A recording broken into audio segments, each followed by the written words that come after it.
Hey everyone, and welcome to the Building Geniuses podcast, where we talk to geniuses throughout the commercial real estate and building automation industries, asking them how they've gotten where they are, who's walked alongside them, and how they are helping others along the way. This is episode 3 of season 2, and I'm your host, Tim Vogel. In today's episode, we're speaking with Steven Crowe of NETIX.AI. Hey Steven, welcome to the Building Geniuses podcast. Thanks very much for having me, Tim. I really appreciate it. Yeah, I am extremely excited to have you on because you and I have had many conversations that are very much in line with kind of the spirit of this podcast. I know that, a lot of just the topics in general are something that you do a lot of thinking about and you think very intentionally about. And so I was excited to put you on my short list for season 2, and I'm just excited to have you here too. And you are in an amazing location, and I'm sure we'll get to that here in just a little bit. But first, why don't you just tell us a little bit about who you are and what you're currently doing? Yeah, so I don't have to give my name again, but I might as well. My name is Steven Crowe, and currently I'm working for a software company headquartered out of the Netherlands called NETIX.AI. And we have developed an IoT platform to really try and return a lot of the automation back to automation systems. Take a lot of the hands-on operation that has to take place with technicians, especially in an environment today where finding qualified technicians, and part of what we're going to talk about today, is really difficult. The talent for smart technologies, smart buildings, and building operations, it has not evolved as quickly as the technology that we've been putting into the buildings.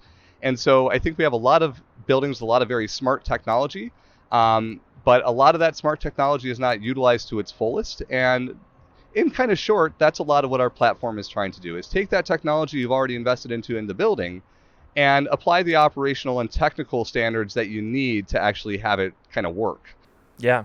So tell us a little bit about where you are and why. Yes. So it's for me, this is a very cool opportunity. NETIX.AI has given me the opportunity to do my first international travel overseas. Before now, the only place I'd ever been to is Costa Rica in Central America, which is beautiful. But I'm in Dubai right now. The organization that I joined, we have some very large implementations around smart communities, smart cities here, namely with a very large real estate group called Imar. And so when speaking with my new CEO, Sanjeev Bhatia, and I'll probably say a little bit more about him as we go on in the conversation, because the reason I'm in Dubai and all of that stuff really aligns with some really good community and family values that I'm finding within NETIX.AI, and a huge reason why I actually joined the organization. And so Sanjeev and the rest of the team thought it was very important that I come and actually see the scale of the operations out here, see the requests and the real detailed kind of level at which they're coming in. And this is stuff like they had a pest control issue at one of the properties, and so they wanted a smart pest trap where they didn't have to have somebody go out to each of these traps all the time. And the first evolution led to one that was giving a lot of false positives, so they had to transition it around and use a different IR sensor that they put in logic that looked for a specific type of motion that would say, hey, this is a rat, not a leaf that fell in here or a piece of trash. Yeah. And so even for the things like pest control, they're finding ways to reduce the need for manpower and to automate a lot of those components. Because prior to that, and it was interesting to me because I thought about my commercial building management background. And I remember, and I won't say the name, but there was a pest control company, and they drive trucks all day long and look at these boxes and see if there's anything in the box. And it's all the emissions from the vehicles, it's the wasted time, those sorts of things. And so it seems like everywhere I look out here, because the place is so new and everything was built with such purpose, that those types of solutions are all over the place. It's been very interesting. Yeah, what's some of the architecture like out there? So I think everybody says this, Tim, and I was warned of this. It's almost like when you're going to have a kid and everybody says, you don't know how tired you're going to be. And you're like, no, I've pulled all-nighters. I've been sleepy before. But then, right? It's like that first 15 days in a row of being on a half an hour of sleep where you're like, okay, I didn't get it. Everybody said you have no idea how big and kind of vast this stuff is. And they were right. Yeah. When I had my visions kind of Dubai, I was thinking of the Burj Khalifa, the giant tower, and like a Mm. downtown area around it. Well, that is there, but that is Hmm. one of around 7 or 8 downtown districts that are all they're not the size of like a Chicago, but almost like the size of a downtown Chicago with the number of Yeah. skyscrapers. Yeah. Every single giant tower is different. They're all architected in a very unique and special way. What I've learned is I understand why almost every architect on the planet wants to come to Dubai right now, because Mm. there's cranes everywhere and not a single building is a standard rectangle or square building. It's everything has to have something that makes it kind of special. Yep. And it's yeah, it's just been yeah, it's mind blowing. It really is. I mean, it's I you'd never see it anywhere else. I don't think. Well, and I think it's kind of something about their culture too. There's a pride that comes along with, we're not just going to put up a building. Yeah, sure, there's utility to it, but we're also going to make it a work of art. We're also going to make it something that's going to be that we could be proud of. That every time we go into it or come out of it, we know that this was all here for a purpose. This was built for a purpose, and every detail uh, had a decision behind it, right? It it absolutely did. The most and even in line with that, what I was told by somebody was if you don't leave Dubai thinking when is the next time I'm going to come back, who's the next person I want to show this to, then they Yeah. failed at their job. Yeah. And it actually makes somebody like me from the Midwest a little uncomfortable. My wife is the same way, and I think a lot of Midwesterners, you'd probably be the same way as well, Yeah. because the service is almost too much. Like to the sense that I've had a couple of office meetings with NETIX so far. The office, Monday and Tuesdays, so the last couple days, Mm-hmm. and as soon as you sit down, there's somebody from the office staff that's walking up with a tray of Turkish coffee, water, soda, and this is almost every office you walk into. You walk Mm. into any store, somebody's opening the door for you, something like that. And so I was talking to one of our business leaders about that, and he said, it's a pretty good trick, isn't it, Steve? Because you think it's for you. He's like, but honestly, Dubai is driven by business. They don't want you to Mm-hmm. think about whether you need a coffee. They don't want you to think about opening doors. They want you to get to where you need to go, do business, generate revenue, generate business plans, and then move Mm-hmm. on with your day. Um, Mm-hmm. and and where it made me uncomfortable, it's pulling away because everybody I talk to about it, because I like to have side conversations with service people everywhere I go, Mm-hmm. and they're genuinely happy. I mean, they're all genuinely happy. At least if they're not, they do a very good job of acting like it. Mm-hmm. Um, and there's a lot of different cultures that are here. I mean, the smallest group that you see here are actually any people from actual UAE or Arabic people, because the Right. vast majority are expatriates from Europe. Mm. And then you have a very large population of Filipino people and a very large population of Indian people. And so, yeah, it's I don't know. It's just one of those things where it's been very eye opening, and it helps me understand why my wife, for the last 10 years that we've been together, has said, Steve, you need to see some places outside of America. Like, you hear things on the news, you see different Yeah. things. She's like, it's just a little different when you experience it. And Yeah. she's absolutely right. Yeah. You know, uh, you talking about the different downtown areas and all the different architecture. It might sound silly, but I was exposed to some of that just by having my Apple TV on at home and the screensavers going. I don't know if you've ever seen like these cityscapes, and you see these cityscapes like, wow, it's so beautiful, and you're like, oh yeah, there's the big tower, that's Dubai.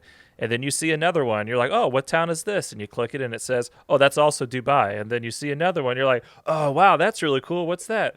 Oh, it's Dubai. So it's like, yeah, all right, so there's a lot happening there, no doubt. And it's I hope someday to go. That'd be really great. Maybe you and I will go sometime. You That'd be never fun. know. Absolutely. 100%.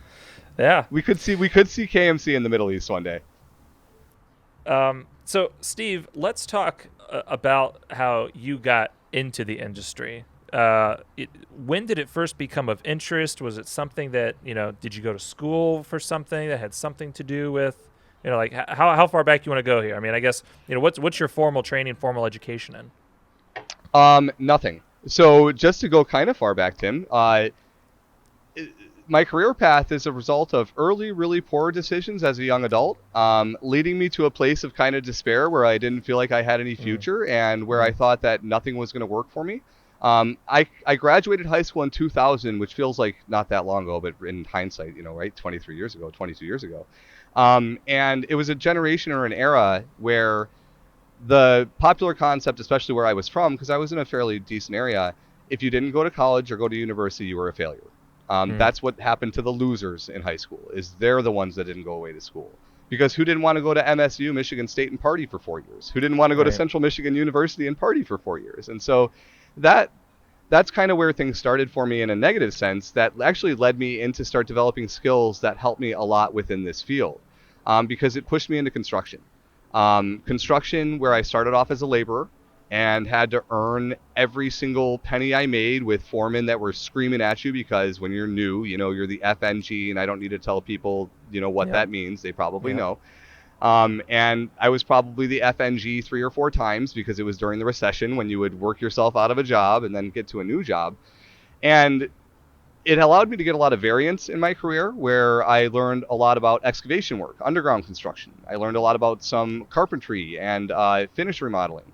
I learned quite a bit about heavy equipment operation, where I was operating a front end loader for a landscaping yard for a year or so. All of those things led me to my lowest point, oddly enough, which took me into residential property maintenance. Mm. Um, and so for a large townhouse complex in West Bloomfield, Michigan, I was hired in as a maintenance person. Um, where it wound up being one of it wound up being a really good opportunity for me though was I've always really enjoyed working with people. I love Mm. solving problems for people. Part of it comes from my childhood, where I was always looked at as the one to help kind of smooth things over in the household and make sure that everybody was, because I had a positive energy, and that was always kind of my role. And so when I entered the residential property maintenance, it allowed me to pretty quickly start getting into management because I just loved working with the people, and that came out and it seemed genuine. So all the people's feedback around me to the management and to the owners was, "Hey, Steve is really nice guy. Like he should be in the office." And so eventually they listened, which gave me my first kind of management position in my late 20s, I believe. Yeah, late 20s. Mm. And so I did a lot with residential property management. I did a lot of snaking out main drains on Thanksgiving to pull piles of toilet paper or paper towel and the grease that nobody put down the drains on there. And Yeah. I mentioned that because it was those years of having a phone strapped to my hip 24/7, after Oh hours yeah. calls, actually doing the physical work that helped me in my next position, which was a really big leap for me, and that was into commercial building management. That was an opportunity that was given by a friend named Sam Samara. He's actually a relative of my wife's. And when my wife showed me the position, I said, nope, nope, I don't qualify for that at all. Because, Tim, as you Mm. probably know, if you've Mm. looked at what they're looking for on resumes, it's ridiculous. Yep. And she said to me, well, Sam really thinks you should interview for it. So why don't you go interview it? And so I did. And fortunately, I received the position. And it was awesome. So it was fun. It was just really great to have that kind of opportunity and have that kind of validation of, hey, I might not have to know everything today, but these people believe that I have the aptitude. And in particular, there was a woman there named Ann Keflanitis. She works for U.S. Facilities, and Ann believed in me. Ann believed in me so much that she said, you know what, Steve, I have years of experience in this. I know everything about the HVAC systems. I know everything about the chiller systems, all this stuff. If you run into any trouble for that, just let me know. She's like, I'll teach you, I'll help you, I'll train you. If anybody gives you a hard time about anything that you don't know today, like come and let me know so that way I can Mm. get a handle on that. And so it really helped give me that confidence, and that's actually going to be a common theme over the next couple, the next kind of two positions is having that kind of internal champion to help me with my employment and my onboarding and my getting to be a part of that company, because things got rough there. I was a young man that was put in charge of a lot of older men that had been in Mm. the industry for a long time. I had a 60-year-old HVAC technician that knew everything that there ever was to know about all things HVAC, and he called HR on me because I was putting him in dangerous positions. They flew somebody out from Philadelphia, left this, and they left the state of Michigan saying, and as kind of a humble brag, it was, Steve, do exactly what you're doing. You haven't put anybody in danger. Just continue doing what you're doing. If this Yeah. person continues to be a problem, let us know, and we'll see about doing that switch. Yep. So after a few years of that, I finally gained that respect and buy-in from the rest of the team. And it didn't take a few years for everybody, but it gets there. Yep. And while there, I learned a lot about commercial buildings and about operations and about how and where and what the problems are, the pitfalls, the challenges. But more importantly, I learned that I could follow my passion because I saw a lot happening with a contractor named Dan from a company called ABC Controls, who is a KMC rep, I believe. And Yeah. we had KMC throughout our building there at Aptiv. And he knew everything. I mean, when I said Ann knew everything, and I keep saying a lot of people knew everything, Dan, that guy knew everything from the past, what we should do in the future. I mean, Dan was the one where I would call if I had a problem that wasn't even related to controls, because he could help point me in the direction, because he took ownership of the building. And he started showing me about how these mechanisms work and how complex these sequences can get, but why they get complex, and things around pressurization and airflow and all this other stuff. And it became really interesting to me because all that I think about is the opportunities, where there's so many ways to leverage new technology, collaborate things together, look at data. I mean, it, I, who doesn't want to be a part of this stuff where you think to yourself, you're going to drive up to a building and have personalized, kind of lighting, HVAC, whatever, as you're entering your space, and all on demand, so that it's not long term and creating, sustainability issues and all that stuff. So I was able to kind of follow Dan through a lot of that. And I know this next part gets pretty quick, but while I was at USF, I was given an opportunity to interview for a company called Resolute Building Intelligence, and I did a first interview with them, and it was nice because I was really happy with where I was. So it gave me some of that confidence, and I didn't need the job, so it was Right. whatever. Yep. Um, That's a very freeing place to be. Yes. Yeah, and so they turned me down, but I didn't care. They were like, you know what? You don't have the technical background that we want. The same concerns that everybody else in my past has always had. You don't have the technical background. You don't have the education. Yep. There's a young man there named Chad Rook, and Chad Rook was the one that was actually in charge of the team. And he said, I wanted you the first time, Steve, because they said they had this guy that knows everything, and guess what? He had no idea how we wanted to do things. And he has no idea how people actually work in commercial buildings. He's like, So was it Chad Rook that turned you down the first time? no, Chad wanted Oh. me. It was two other. Okay. Yeah, it was Yeah, two that's others. too bad. Yeah. I was hoping I could go back to Chad and be like, what? Come on, man. No, it was because Chad called me probably 3 weeks later, and he said, they gave me this guy that knows everything about Niagara, but he's so stuck in his ways that he won't transition anything to go with this new kind of software style that we're trying to develop. And he's like, the other component that they didn't realize of why I wanted to hire you is we have a bunch of engineers in here. We have a bunch of software developers. We have an integrators like me. We don't have anybody that works inside of facilities. And so he's like, we need to have some of that perspective. And so he brought me in. And the reasons he did turned out to be kind of the right reasons. And this, at the risk of sounding arrogance, I think it was more the arrogance of the company kind of before they onboarded some more people with facility experience, was everything was about energy. And they're like, you know what, we want facility teams to use this software, like the boots on the ground. We want your guys to use it. And I said to him, if you would have told me and my team that you have this energy reduction tool that's going to save the building owner energy and you really need us to use it, I would have told you not to let the door hit you on the way out while we were answering calls about how people have to wear a hat and gloves because it's freezing cold in the office, and how this person needs to make sure that this door can get open so that this cart can get through at this specified time, or that the popcorn machine has to be moved from conference room 2 to conference room 1 before this meeting starts. And people didn't understand that that's the reality of what working in buildings are. It is not a huge amount of context there that's needed. Yeah. They're not just waiting for opportunities to send commands that are going to reduce energy. There is no facility team out there on the planet that operates that way. It is scramble mode.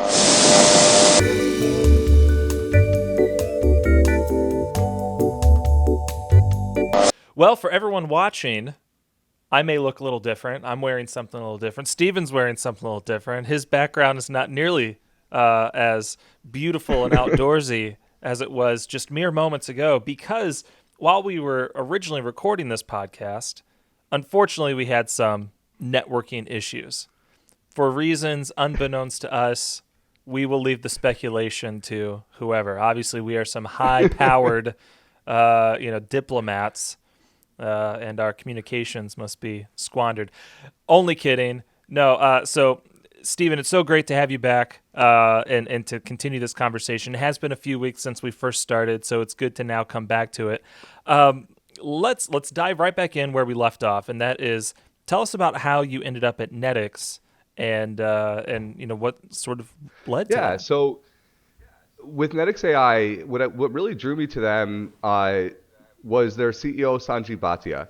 About a year and a half ago, I was at Niagara Summit where I was doing a co-presentation with one of your former guests on this podcast, Paul Valente from Chicago Public Schools, where we were discussing an implementation and some data acquisition that we did for them when I was with Resolute.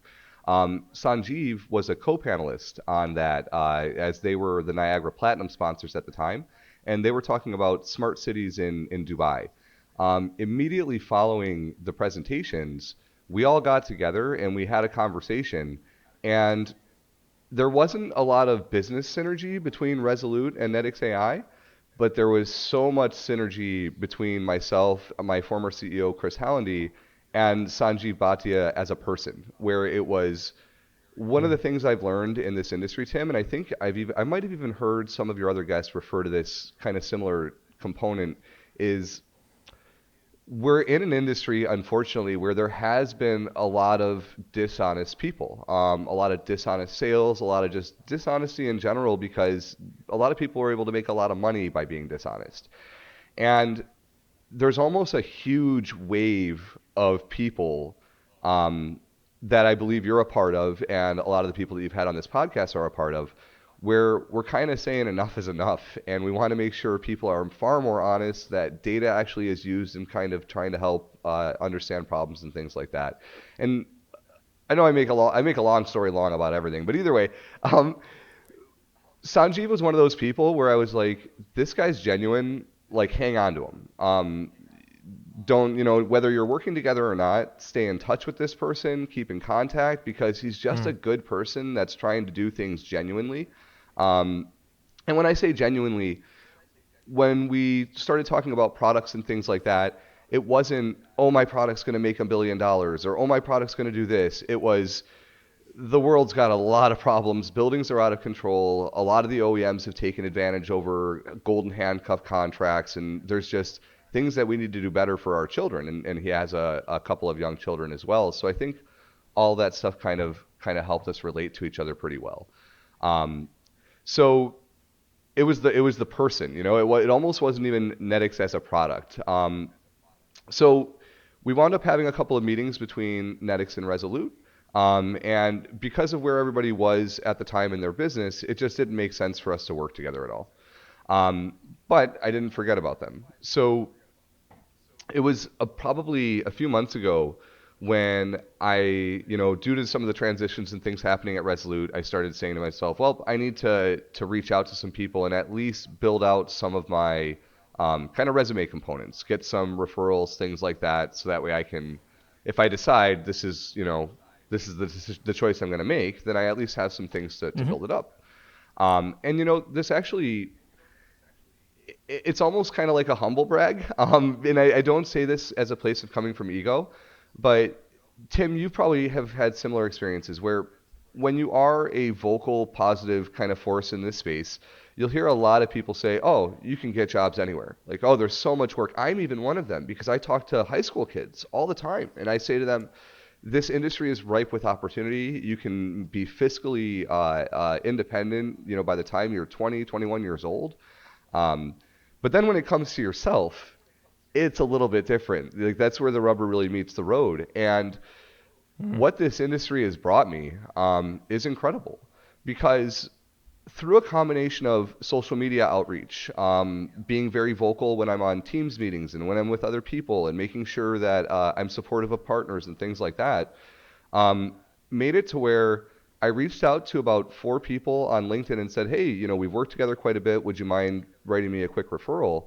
And two of those came back with, whoa, if you're thinking about making a move, can we have a conversation and talk and see if maybe there might be an opportunity for you here? Um, Yeah. and at that point, I wasn't expecting that because honestly, it was just that like, hey, let's get some referrals so that I can look for these opportunities that are out there. But again, what this industry has brought me is the ability to just really develop myself, make a name for myself, and then it's not a crazy stressful thing when looking at a potential job transition. I mean, it was, and especially the part Hmm. about leaving a family, because that's what companies are for me when I join a team. It's we're creating a family. So that part was a little bit difficult. But anyways, it was just really nice. You know what I mean? It was one of those where you can hear Hmm. something so many times, but boy, when you're married, you got a family, you have responsibilities of things to take care of. It's still scary. Um, so I like to bring that component up just because anybody out there that is in this space, that is developing those types of skills, that is uncertain about kind of where they're at currently, and I don't encourage everybody to leave their companies, but um, take that risk. There are opportunities out there. Even when you're hearing things like recession thrown around. Um, I don't want to say this business is or this industry is recession proof, but boy, if you have the skill sets, No. there is a demand for you. I actually just saw an Mm. article this morning when they said there's one major problem with Biden's infrastructure bill. We don't have any workers to do it. And Yeah. Yeah. so, anyways, again, long story long, Sanjeev was one of the people where I reached out to. He was one of the people that kind of reached back out to me and said, well, let's have a conversation. We're really considering expanding out into the US market. Not just considering it, but we're going to do it. And we're just looking for the right person to kind Mm. of help lead us into that market. Um, so when I heard that, my ears perked up because, wow, what an opportunity, right? It's hey, we have this product that's been successful overseas. It has use cases. It has a track record of about, I think, almost 10 years at this point. And we want you to be the one that's kind of, responsible for generating interest, starting to get some partnerships together, things like that. And what that really aligned with was what I loved doing when I was with Resolute. It's it's not the product pushing, right? It's not that stuff. It's not even the sales demos. It's the deeper relationship creation. It's that ability to talk to kind of anybody because we're not affiliated with anybody that has all these crazy ties and all these different relationships and all these legal things, where it gives me that ability to kind of continue what I was doing with Resolute, where I know, Tim, you've heard me say this before, that my belief within this industry is that smaller, more focused organizations that are focusing on specific needs and things coming together are going to provide more full stack successful solutions than any one provider trying to say, I'm going to take over this entire, ecostructure and we're going to make everything. And if we can't make it, we're going to buy it and Hmm. we're going to find some way to blend it into everything else that we've purchased. Um, Yeah. Yeah. You may have had a Freudian slip oh, there. what did I say? I think you said Oh, ecostructure. I totally did. I meant to say ecosystem. Yes. Ecosystem. Yes. Yeah. Yeah.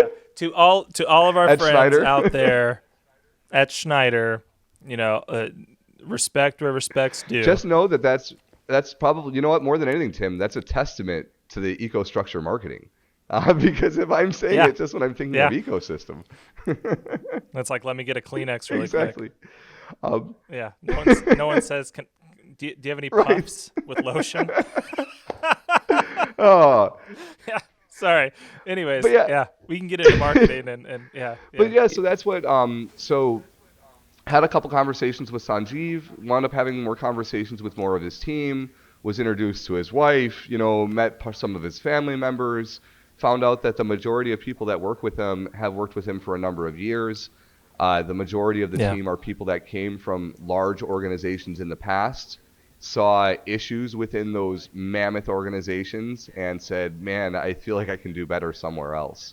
Um, and again, not it's actually a theme that I see still kind of continuing within the market today within this space is that I do see a lot of people getting into roles with very large companies, becoming frustrated with the pace that they have to stick with the technology adoption because moving those ships around is so difficult. It's almost not even their fault. It's just they're so big. And Yeah, and it's expensive to be agile, and you're when you're specifically when you're publicly traded, you have shareholders that you have to report right, to. they're not in a position where they can say, "Oh, we'll take a 5% loss on hardware because we're or in services or service contracts because we know that we're going to be able to expand this new form of business, into a higher revenue generation down the road." Hmm. That's really difficult when you're beholden to not just your organization, but maybe 500 branch offices of all different shapes and sizes, some that are doing really well and can absorb it, some that really can't absorb it. Um, and so I think it's kind of a theme that we're almost seeing around the industry.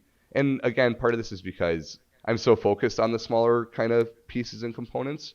But I do see a lot of that where people are moving into a little bit smaller, more focused organizations because they can have a quicker impact on a really rapidly changing industry with the way technology is moving.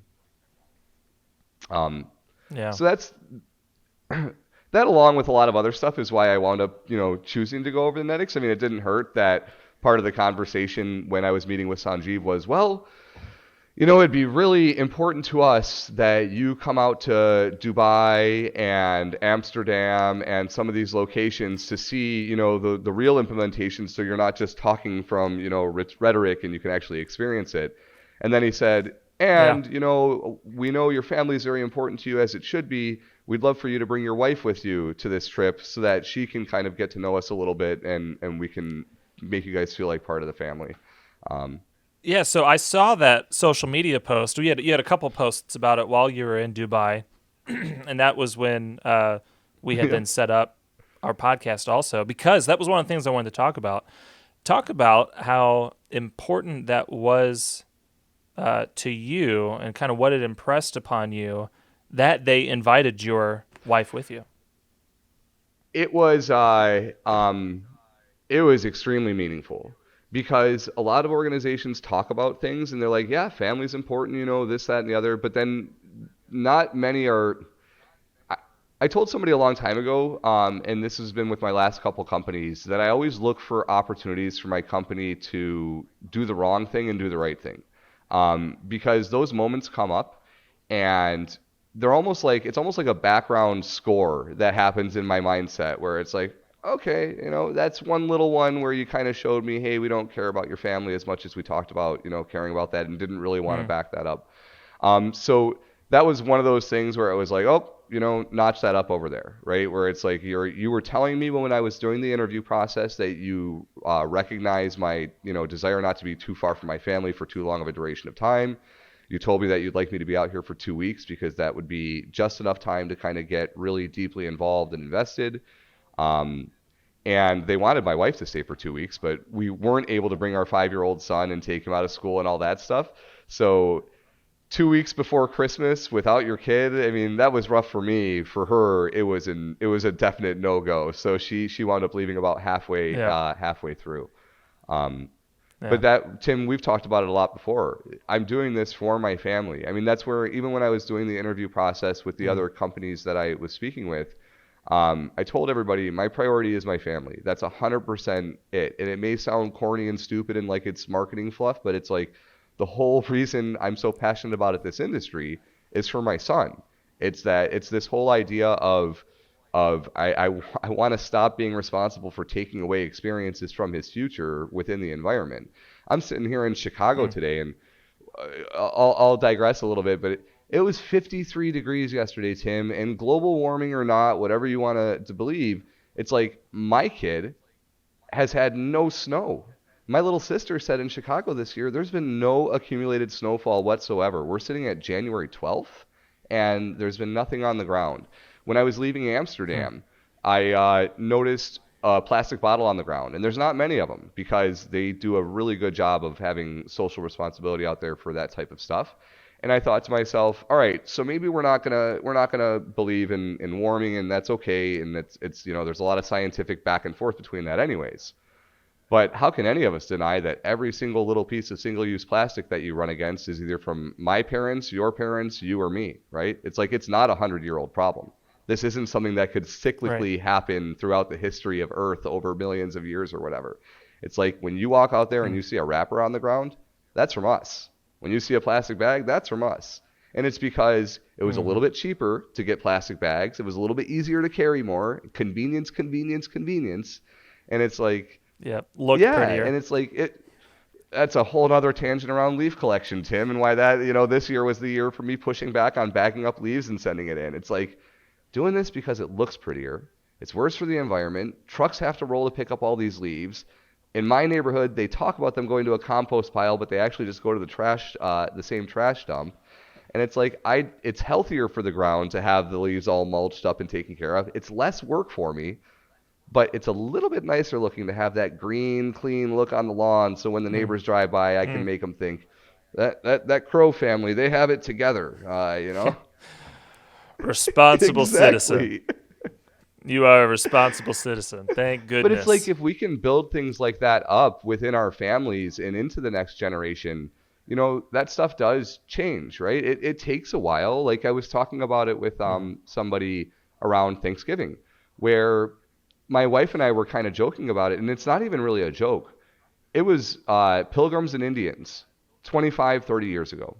When I was in elementary school, Hmm. it wasn't just appropriate, it was the expectation that it was Pilgrims and Indians. So for years, we taught everybody to call Native Americans something that really is just a testament to how dumb the early explorers were when they landed in the U.S. and thought that the Native Americans were Indians and from India. And yes, there you Misguided. go. Yeah, Exactly. misguided. Yeah. And we were talking about how that doesn't happen anymore, like within my child's life and all that stuff. And we even are trying to Mm. recognize a little bit of different way that we might celebrate Thanksgiving, maybe try and promote more of like a local tribes kind of culture or something along those lines. Mm. But that's neither here nor there. But it took like almost 40 years, right? It wasn't a quick change where people recognized, okay, this kind of demeans a portion of our population. That is something that we should probably try and remember, or at least keep going at some level throughout our history. And yeah, it takes a long time, right? Yeah. Yeah. Well, I remember growing up in the reduce, reuse, Yes, recycle. Right. Reduce, the reuse, song. recycle. It was that and stop, drop, and roll. So it's like I knew what to do with my plastic and if I was on fire, and like that was all I really needed to know. And then whatever the local what was the oh, it's completely slipping my mind. The drug Dare, prevention dare, shirt. dare. Yes, Dare. which Yes, actually, thank you. Yes, which when dare. all the sixth graders turned into 11th graders became the ironic T-shirt, right? Yeah, yeah, exactly. Yeah, either that or the Nirvana Well, cover those out. are back now. Apparently, now we are vintage. So I guess yeah, so so. the Yeah, that and the Strokes and the yeah, the Ramones the and bands yeah, from our with heyday are now the vintage band T-shirts yeah. that the students wear that they've never heard of the bands themselves, but it's cool. But all that to say, I think there has been a value change. As you mentioned, there's kind of this spectrum of belief, spectrum of understanding, and I think this is germane to our industry because we talk about this all the time. We talk about reducing energy consumption. Some people talk about ESG. Some people talk about we just need to save money and find alternative fuel sources in a way that helps us save money, right? But each of those kind of then has a platform or a message behind it as well. And then as a brand or a company, well, how do we fall in line with that? Because obviously we've been trying to do this for years: reduce energy consumption, make people more comfortable, reduce waste, increase the longevity of the equipment, so that now you're not throwing away, a multi-ton unit simply because it was run inefficiently. Well, hey, we can get another 5, 10 years out of this if we run it efficiently. Um, but then you have people that are like, I'm going to dedicate my life to this, and like, in a way, this is my religion. And then you have the other people that are like, absolutely not, this is stupid, and we're never gonna, and it's like, okay, well, why don't we just find, kind of like what you've been doing pretty well during this, let's just find that common ground, that middle ground, and say, at the end of the day, do we all agree that we should maybe use a little less? Do you all think that maybe we should have conversations around what makes the most sense for the long-term sustainability, not in the, you know, ideological sense perhaps, but in the actual utility sense of, what is most sustainable? Could we do something so that that wrapper on the ground doesn't hang around for 50 years? Even if it's 10 years, that's better. Well, So it is a mindset and a willingness to have a Well, and, conversation. and I completely agree with that, Tim, because where a lot of this comes down to, and I think this is just a more societal, higher level kind of problem. It's the willingness to take responsibility and blame, and that it doesn't make you a bad person if you take responsibility for a lot of this stuff. It doesn't make you a bad Mm-hmm. person if you might have been making, poor decisions based on what data and technology was available to you at the time. And one of the Mm-hmm. big ones that I think about with regards to that is one of the things that struck me while I was traveling overseas was that everybody called it a BMS or building management system. And nobody had ever really even heard the term of BAS or building automation system. And it Mm. made me think a little bit about how COVID, sustainability, these recent initiatives have almost proven out that most of what we have in systems in America today are more building management systems because when it comes down to the automation aspect, it gets pretty complicated. When you need Yeah. to keep automation in a building where, and I've been using this example because I think it's a viable one that everybody can relate to. Um, when all you have to do is keep people comfortable, an automation system can be relatively automated and it can function. And the systems that we've been installing for the last 40 years in the hands of a generic facility team can handle that. They can keep everybody comfortable. And what I mean by that is they can run around, change airflow set points, and remove the balancing that happened. They can go out there and change a pressure set pressure set point, a pump speed, adjust a temperature set point up and down. And then, a few years into it, you have a building where 90% of the automation is removed because everything is in hand based on, oh, this, person likes it this way, or this piece of equipment will never start again if we ever turn it off, and all these different kind of things. And what I think we're kind of coming to terms with over the last probably couple years, and especially around COVID, is that we have not, due to trying to cut costs and because of the lack of technology at the time, we haven't really created a lot of buildings that are very good at, on their own or without a lot of human intervention, can achieve sustainability, comfort, and indoor air quality. And when you're looking at a facility team, then it's even rarer that you're able to train and then keep a facility team that can actually understand those complicated sequencing concepts. When you have a facility guy that gets a too hot complaint call from an executive and it's 95 degrees outside and humid and he sees the outdoor air damper is open at 10% and he slams that shut, for his world, he's done his job properly. He removed that stress, that Mm-hmm. anxiety of somebody screaming at him because those are usually dramatic calls. It's very rare that it's like, oh, if you wouldn't mind, we're a little warm in here. It's usually, I have a meeting in 10 minutes and I'm going to have, this person and we're going to have to send people out of here and it's going to be a disaster and we're going to lose $50 billion and it's going to be awful. And so you're And it's going to be Yes, your exactly. fault. Yeah. Yeah. And meanwhile, that tech is sitting there saying, you have denied every, remediation. We have so much deferred maintenance. We have all these different, things that haven't been approved. And so that person hasn't done anything wrong. They aren't going to understand, oh, when I close this damper, I've also removed all my outdoor air exchanges, right? Or they're not even going to care because that executive or whoever it is that's calling to complain doesn't care. And then they're not going to be thinking to themselves, oh, I better be careful with closing off this outdoor air damper because when the temperature returns back down to around 50 degrees, we won't be able to economize at night, and my boss is going to pay a little bit more energy costs. None of that stuff is going to go through their heads. And if it does go through their heads, what are the odds of you keeping that guy at $17, $18 an hour running in your facilities, right? It's like As soon Hmm. as that controls contractor runs in or that mechanical company comes in and sees this person and finds out what they're doing and says, man, you could be making double what you're doing if you just, came into this field, they're going to be gone. Yeah. And guess what? We have a See, spot yeah, open. 100%. Because Tim, that's also everywhere. I mean, Yep.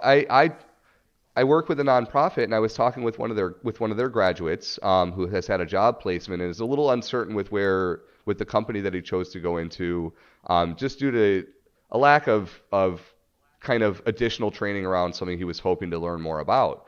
And just on a whim, I reached out to a friend of mine that works for a larger controls contractor and said, "Hey, would you be interested in a driven, individual that wants to learn more about the programming at?" And before I could even get the rest of the words out of my mouth, he's like, "Send him my way. Send him my way." He's like, "We got Yeah. places all over the country. Yeah. If somebody is motivated, has the aptitude, and wants to be trained on our methodology on how we do things, and has installation experience," he's like, "Yeah, we'll hire him in a heartbeat." Um, Yeah. Hey, so Steve, in the last little bit of time we have here, Mike Conway was on our podcast season one. So we did get to talk a little bit about Stacks and Jewels. I don't know if that it was is, yep. specifically the not okay. So I think listening to this podcast, people would understand why you would want to get involved with an organization like Stacks and Jewels. You tell me why you think other people should be involved in Stacks and Jewels. Oh man, there's a lot of reasons. So when you're a 14, 15, 16-year-old kid, um, no matter how much you hear it from everybody in the world, oh, you can do whatever you want, reality of life doesn't show you that. For myself, I graduated in the year 2000. And in the year 2000, when you got it, reminds me of that, in the year 2000, I think it was a Conan O'Brien skit. But in the year 2000, the message, and I came from a well-off area, middle class, upper middle class area, and it was, if you don't go to college, you're a loser. And Hmm. due to poor decisions I made my senior year, I was all signed up to go to Central Michigan University. Didn't happen, whatever, blah, blah, blah. I didn't go. And so, it's sitting there feeling like a loser from 16, 17 until I'm about, gosh, in my 20s, mid 20s, because it's just the way that it is. Now, that situation's a lot different than what a lot of the kids that I'm speaking with at Stacks and Jewels, where they come from more underprivileged, lower income families, communities, areas that are Yep. are a little bit more difficult to come up in.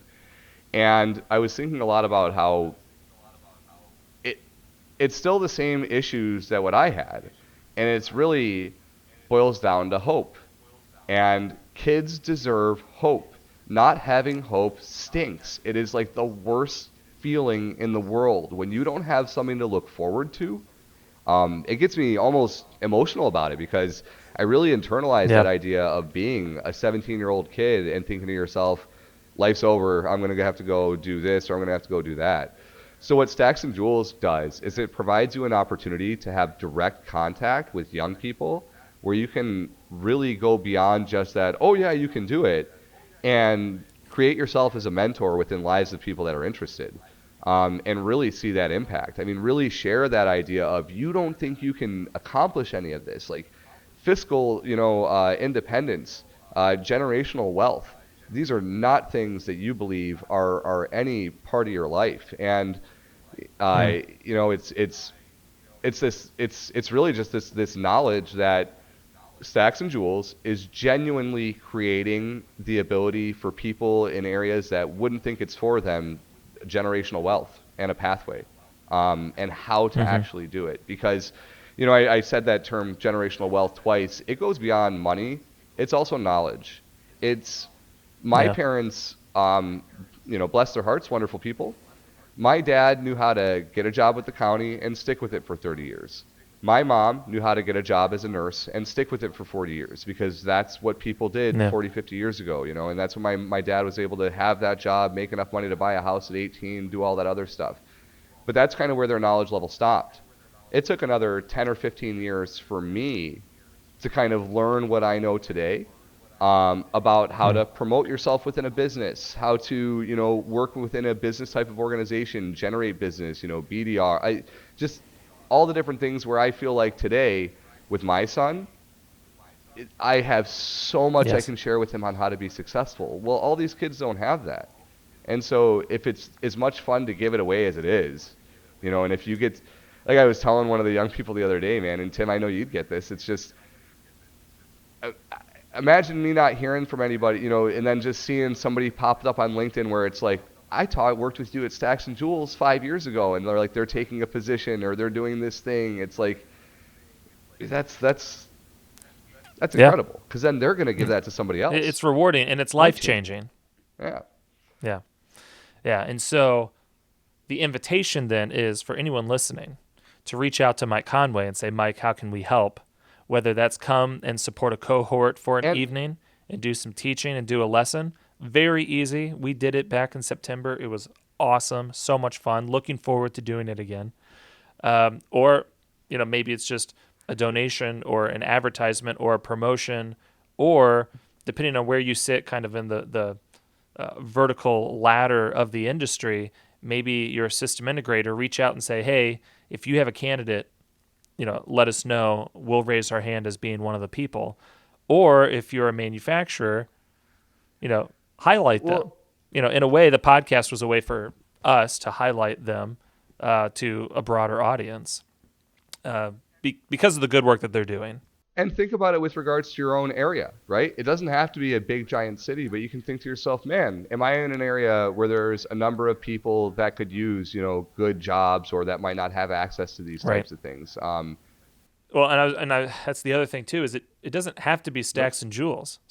Mike and his team would be more than happy to describe to you what they do, and then you go develop your own program. That's You know that you go do that yourself, and then also you can now tailor it and cater it to your needs as a system integrator or whatever it is, so that now when these kids, young adults, both men and women, go through this program, boy, they're ready for you.